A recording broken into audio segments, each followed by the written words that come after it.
We are also joined. Good morning and welcome.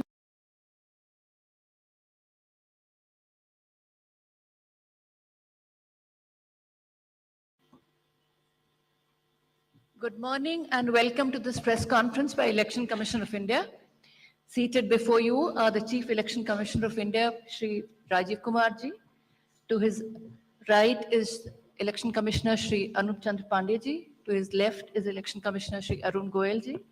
We are also joined by Senior Deputy Election Commissioners Shri Dharmendra Sharma ji, Shri Nitesh Vyas ji, Deputy Election Commissioners Shri Ajay Bhadu, Mr. R.K. Gupta, and I am DG Media Shefali Sharan. Sir, I would request you to kindly make your opening statement and thereafter the floor would be open for their questions. Thank you. Thank you, Shefali ji. Honorable Election Commissioner Shri Anup Chandra Pandey ji on my right and Shri Arun Goyal ji on my left, senior officers, DCs of the Commission, friends from media present here. First of all, very good morning. We have gathered here to announce the schedule for the Karnataka election and the by-elections. You may recall that after the successful and peaceful conduct of elections in the 3 states of the Northeast, just early this year, it is now time to move to the southern part of the country. What a stark difference in terms of geography, culture, and varied challenges that we have in 2 different sets of states where we are doing the elections. The challenges in Northeast were very different than what we have in Karnataka. But what remains consistent and constant is our commitment to deliver a free, fair, transparent, and inducement-free election. So be it Northeast, South, across the length and breadth of the country, we are committed to do it. And you may recall that the challenges in the recently held elections were more in terms of controlling the violence, handling the tough topography, making the logistical arrangements, making machines move, the electoral machinery move. Whereas in Karnataka, the challenges are of different nature, which I will elaborate. Well, you eagerly must be waiting for the schedule straightway, but just give me 15 minutes, 10 to 15 minutes to tell you the basics profiling. The term of Karnataka Legislative Assembly is till 24th of May 2023. So we have to complete the entire process before that. There are 224 assembly constituencies, of which 36 are reserved for the SCs and 15 are reserved for the STs. Let me just also tell you the electors' profile in the state, because a healthy electoral roll is a prerequisite and a foundation for any election activity and an exercise. Total electors in the states are 5.21 crores, of which male electors are 2.62 and female electors are around 2.59, almost equal. And during the SSR exercise which we completed, the Commission laid special emphasis on the, as I have been repeatedly saying, on the inclusive part of the electoral roll and also the human part of the election roll. What does it entail? It means we laid special emphasis on registration of new age voters between 18 to 19 years, women, transgenders, persons with disabilities, and also in Karnataka on the particularly vulnerable tribal groups, who are the disadvantaged groups. If you look at any human development indices, the particularly vulnerable tribal groups are the one who are at the lowest of the ladder. So we said we'll have a special outreach. I'll touch on that in one of the slides. The role gender ratio in the state stands at 988, which is very healthy. And the copies of the electoral rolls, including the process by which it was prepared, have all been shared with the political parties. And the involvement was at every stage. So friends, senior citizens and PWDs, as we have been putting a special emphasis on this part, And it's important in case of Karnataka because it will happen first time in Karnataka. The total number of 80 plus electors is 12.15 lakhs. So you would see that it's a increase of 32% from the 2018. And they also includes 16,976 proud electors who are 100 plus. We'll be having a special outreach for all of them. The persons with disabilities, as you would see a sharp increase because of our focus, has increased to 5.55 lakhs. This is an increase of close to 150% over 2018. And you may ask me how it has happened. It's the social justice departments of the states give scholarships to various persons with disabilities. We also collected data from them so that, we can have an outreach. We can go to their houses and have a special outreach to persuade them, to facilitate them to become our voters. And this is the result of that. And through your medium, we would like to welcome them, pay our gratitudes to all the senior citizens and the persons with disabilities, transgenders, to please come and participate with all vigor in the election. And we are having a special attempt for that, which includes that for the first time, this facility for voting from home would be available in Karnataka to the 80 plus voters and also to the persons with disabilities. It has been a very successful and very reassuring and very happy experience for all of us in the commission. To just report through you, in recently 5 state elections which we have had recently, Himachal, Gujarat, Tripura, Meghalaya and Nagaland, over 73,200 persons with disabilities and 80 plus senior citizens, we have been able to go to their house and take their votes. I mean, for one vote, 3 to 4 persons go. All the political parties are informed, it's videographed so that secrecy is not compromised. But it is worth the effort. It puts a pressure on the administration, on the already strained administration during the elections. But फिर भी इसमें जाना, vote को लेना घर से senior citizens और पीडब्ल्यूडीज का एक बहुत ही सुखद अनुभूति है और इसको हम आने वाले इलेक्शंस में और इसमें लगातार सुदृढ़ करते रहेंगे. So coming to the inclusive elections and connecting with the youth, which is very critical in case of all the elections, but more so in Karnataka and in terms of youth and urban. I'll tell you how. So the first time voters in Karnataka, because of our special effort, as I just mentioned, has increased from 18 to 19 by 9.17 lakhs. And the young electors gender ratio, which was low at 720, has increased to 820. It's a jump of 100%. So means we have been able to get more and more girls in the age of 18 to 19 registered in our electoral rolls. So it's far more gender sensitive now. And all young voters who are turning 18 years by 1st of April 2023 will be able to vote in this forthcoming election. So this again, आपके माध्यम से मैं इसको फिर से बताना चाहता हूँ. कमीशन के एफर्ट से 4 क्वालिफाइंग डेट्स का अमेंडमेंट लॉ में हुआ था कि हर क्वार्टर की फर्स्ट डेट. तो हमने एडवांस में एप्लीकेशन जो लेने का प्रोसेस शुरू किया, उसमें 1 अप्रैल को जो लोग 18 इयर्स के होने वाले हैं उनकी पिटीशंस हमारे पास पहले से आके रखी हैं और वो भी लोग 41,000 ऐसे हैं जो because of this change in amendment would be able to cast their vote. Otherwise, they would have to wait. They would have waited for the next year, 1st of January, to become eligible. So this is the power of that amendment, which we I've just wanted to tell you.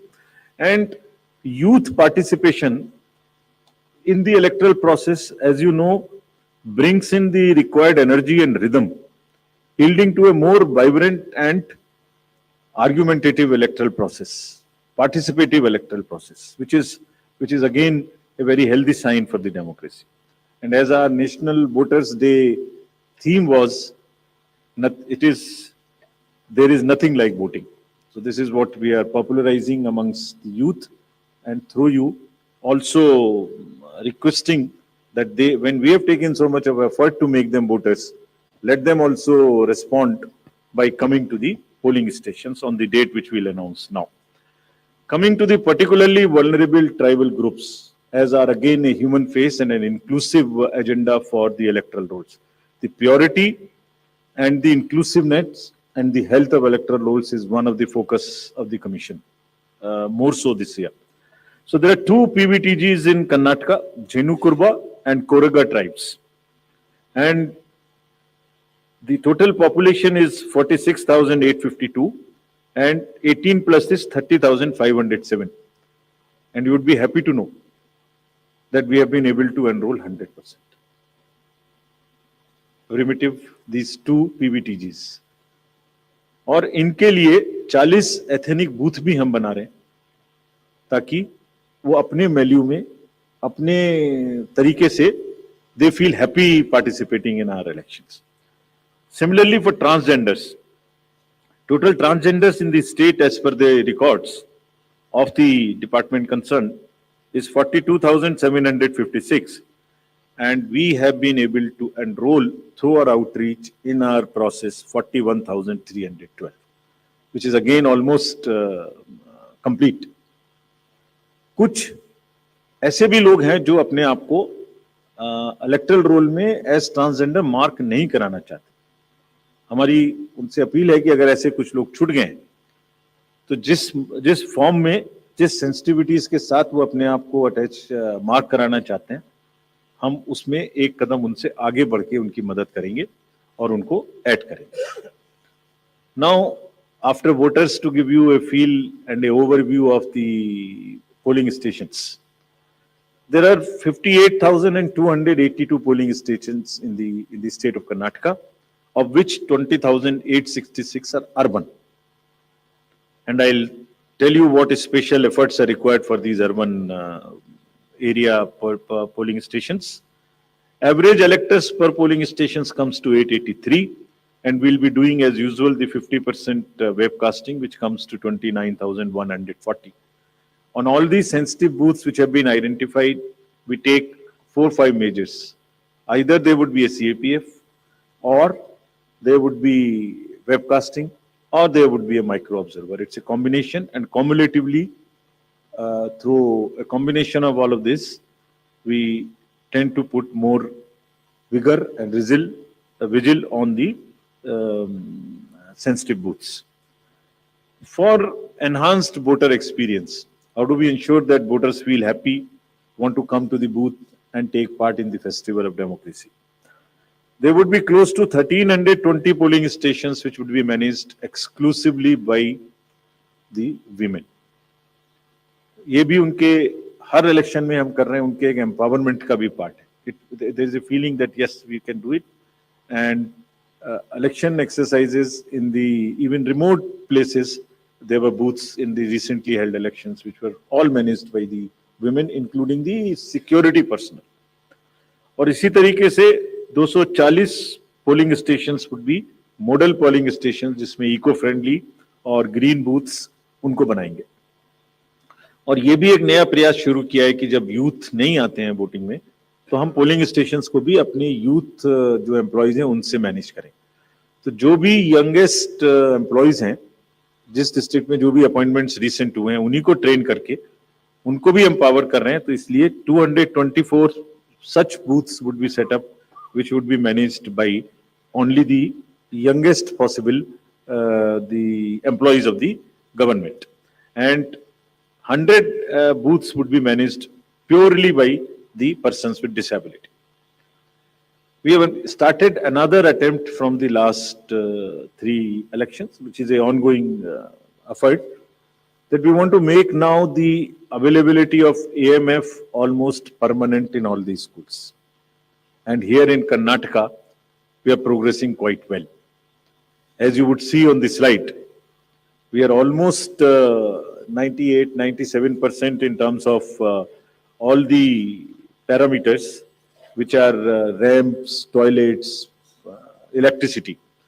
I'm sure that, and hopefully, in this election, the time is still there till the elections polling stations are prepared. Whatever 1 or 2% in each category is left, we have emphasized to the state government, for which we have got a quite firm assurance that they will try and convert 100% facilities in all these schools on a permanent basis. And if this happens, which I'm sure, which we are all sure would happen, that's a goal to aspire for the elections coming during the current years in the later this year and also the general election. So friends, now coming to the urban apathy. This is one area, as I said, that in Karnataka, the areas of concerns would be different.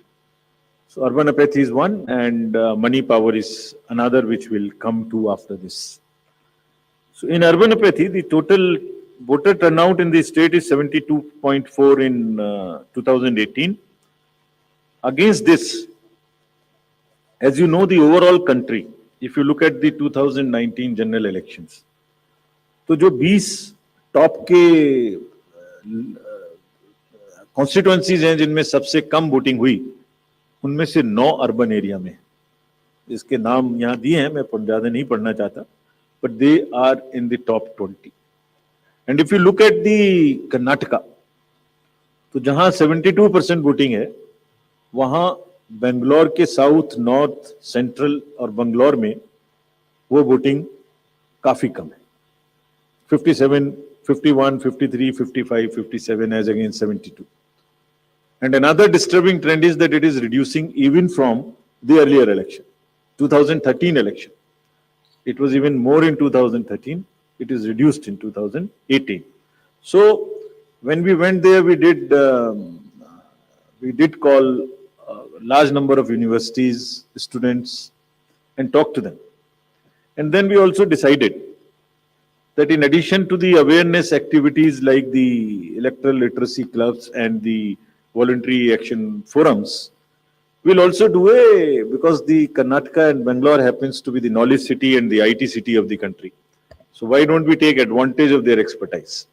So we requested the IT sector, and through you we want to thank that IASC came forward, and they are doing an electhon. Instead of hackathon, we are saying it electhon. For what? They say, we are saying that how to enhance the participation of urban and youth. Can we technologically connect to them more? Can we do outreach in a different way? And how to ensure the registration of new voters more and more? We don't have to work so hard. Is there a problem with our software? Is there a way we can motivate them to do it? How can, from the universities, or from the colleges, schools rather, from the 12th, almost everybody becomes 18. 12 years, 12th class when you pass, plus 5 if you add, so mostly 17, 17 and a half and 18. तो आप vote तो देना शुरू कर रहे हैं, but आपको एक कमिटमेंट की जरूरत है. तो इस इलेक्थॉन में हमने ये भी रखा है कि device A solution that how can it boost voter turnout on the election day. और उसका भी एक मेथड हमने और अपनाया, वो भी आपको मैं अभी आगे बताऊंगा. ये कितने इंस्टीट्यूट्स हमारे साथ इसमें जुड़ गई हैं? Indian institute of technology, Indian institute of science, large number of startups, large number of IT professionals. So we are thankful to all of them. And 47% have added on working on how to do the registration free. Some are working easily. Some are working with us on how to make the youth turn out on the day of election. So this result we will again share with everybody when it comes, the solutions when they are given, and जो आने वाले election से उसके लिए हम लोग समझते हैं कि ये एक हमें ऐसी टेक्नोलॉजी या ऐसी आउटरीच बताएगा जो उनकी समझ में आती है, because it's a place where you have most of the educated youth and the urban areas. As regards the candidates, you are all aware, just to repeat the same thing, the know your candidate and the affidavits All this are available on through the technology. Knowing the candidate is possible through the Know Your Candidate application.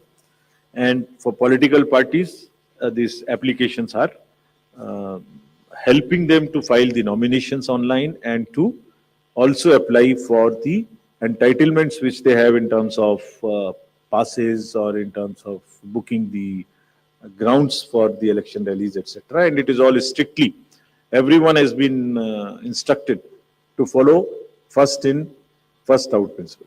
जिसने पहले apply किया उसका digital trail उसमें रहेगा. ऐसा नहीं कि apply एक पार्टी ने किया और आपने दूसरी पार्टी को जगह दे दी.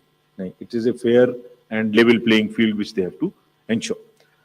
सी विजिल ऐप की काफी प्रचार कर्नाटका के इलेक्शन में किया है बिकॉज ये वहां बहुत रिलेवेंट है. Because what new challenge we found in Karnataka is, in addition to the youth and urban apathy, is the money power. So this is being popularized a lot, and I'll share with you even before MCC what had happened. MCC will come in force from today, but when we went there, I'll show you, just because of our sincerity on this subject and telling the district officials and enforcement agencies what is the result. I'll show you that. So before coming to that, just to narrate that in recently held elections, total number of polling stations are given here, and there was no repolling. So we want to carry forward this trend. No violence, no repolling, and no और EVM भी बच गई, उनको भी गाली वाली ज्यादा नहीं पड़ी.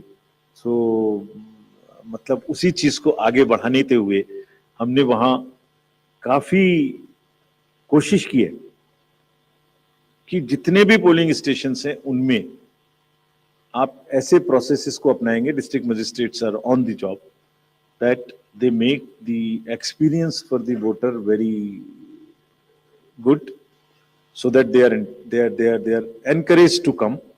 And some are working even on applications where if we can tell in advance the queue, so that you can plan your visit to the polling station and avoid standing on the thing. This is also a work in progress. The seizures in these 5 elections, just to tell you the kind of rigour and emphasis जो elections को inducement free कराने में किया जा रहा है. 5 elections जो अभी होके चुके हैं उनमें 18 और 17 में जो इससे पहले हुए थे, 43 करोड़ के अगेंस्ट में 1028 करोड़ का सीजर था. एंड इसमें drug seizures, because we are saying liquor, drug, money, freebies and drug in particular, because वो पूरी की पूरी सोसाइटी को और बच्चों को खराब करने की उनमें क्षमता है. So all enforcement agencies we have said that there is a absolute strict vigil you have to have on movement of any kind of material which can induce the elections and fairly. And I will show you what has happened. We are strengthening our teams in Karnataka to curb the misuse of money power. From 1,900 in 2018, we are increasing to 2,400. These are the teams which will have the sensitive constituencies. Expenditure observers we are increasing, assistant observers, flying squads, and all to put extra pressure and make it clear to all political parties and candidates that money power, they have to just zero tolerance, which we are showing from our sides. And just to tell you that the state has 19 districts. Total 171 interstate checkposts are being operationalized for this purpose, where excise department, commercial tax department, police department, and even the forest department in areas where the forests are there and there are checkposts. They may not be the highways or the state ways, but there are the points of entry. All places there would be a strict vigil. And nudging towards ethical elections. There are exercises which are being done with the awareness which is being done. Say, for instance, this is by the commercial department. And just to tell you, it's another, when we talked about it in Nagaland, from civil society, there were groups formed in the villages, and villagers came out resisting anybody who was trying to bribe the voters in the villages. Will this, I'm repeating it here just to encourage and thank those citizens who have helped us in curbing the menace of money power. And you see, we have directed all the enforcement agencies, which include the state police, state excise, narcotics, coast guards, ED, airport authority, state level committees, bankers committee. What is their role? Just in brief, जितने airports हैं वहां और जितने landing air strips हैं, even choppers, they will all landings will be checked, so that there is no way that they can be used for movement of any kind of what you call the money or something. इसी तरह से जो check posts और special highways which have been identified, and godowns which are in under the commercial taxes department, warehouses, liquor, all have been mapped, so that there is no increase or a trend of goods coming there. Similarly, for freebies, eBay bills are being checked to see in any particular district if there is an increase of the material getting entry to those particular districts. SLBC, we have also requested all the banks, directed them actually, that no movement of the vans which carry cash to fill the ATMs will happen during the late hours, so that they cannot be used. At times, such vans are used for carrying cash. All that has been stopped. In terms of what happened in Karnataka after our last visit, which was, see just some pictures. Even MCC has not come into force. And this is across the parties. Freebies, cash, liquor, all that have been started already having been seized. And it is already crossed almost what was seized during the elections last time. And I want to thank the district administration and enforcement agencies on this, because having by and large tackled the issue of muscle power in the elections, this is now the focus and the time that we handle the money power also. And before MCC comes into being, because हमने उनको यही कहा कि MCC का मुहूर्त क्यों देखना है, आपके पास तो सेक्शंस हैं आईपीसी की. अगर कोई भी ब्राइब के लिए, वोटर्स को इंड्यूस करने के लिए अगर अभी से सामान लेके आ रहा है, उस पे कैंडिडेट का नाम लिखा हुआ है बैग के ऊपर, कुकर के ऊपर रखे हुए हैं ये गोडाउन, इसमें देखिए आप लिखे हुए हैं, नाम भी लिखे हुए हैं, तो उसको सीज करके उस पर क्रिमिनल केस करने के लिए एमसीसी की जरूरत क्यों है? And thankfully all of them have responded, and we are sure that this will peak now. And again, through your medium, we want to say that citizens also help us by using C-Vigil more and more. And it is our guarantee that in 100 minutes, we will not only reach there, we will also report back saying as to what had happened. So friends, now coming to what you have been waiting for. The schedule for the Karnataka Assembly elections for 2023 would be like this. The Gazette notification would be issued on 13th of April. Last date of making nominations would be 20th of April. Date of scrutiny would be 21st April 2023. After that, the withdrawal of the candidature can be up to 24th of April. The polling will take place on 10th of 5 in single phase, and day of counting would be 13th of May. So this is the schedule for the Karnataka elections. There are also some by-elections which are due in the country in various legislative assemblies and parliamentary constituents. So we are simultaneously announcing the by-elections also. So the by-elections will take place for the assembly in Odisha, Jharsuguda, in UP, in Suar, UPAC 34, 395 Chanabe in UP, Soiyong in Meghalaya in 23, and also in the parliamentary constituency number 4 in Jalandhar, Punjab. So this will fill up all our vacancies till February 2023. So this is the schedule, and I once again, before ending, through the friends from media, I want to appeal to all the voters of Karnataka, young, urban areas, rural area, PVTGs, women, transgender, PWDs, senior citizens, to please come forward and take part in the Festival of Democracy. Thank you very much. Thank you, sir. We'll now be able to take questions.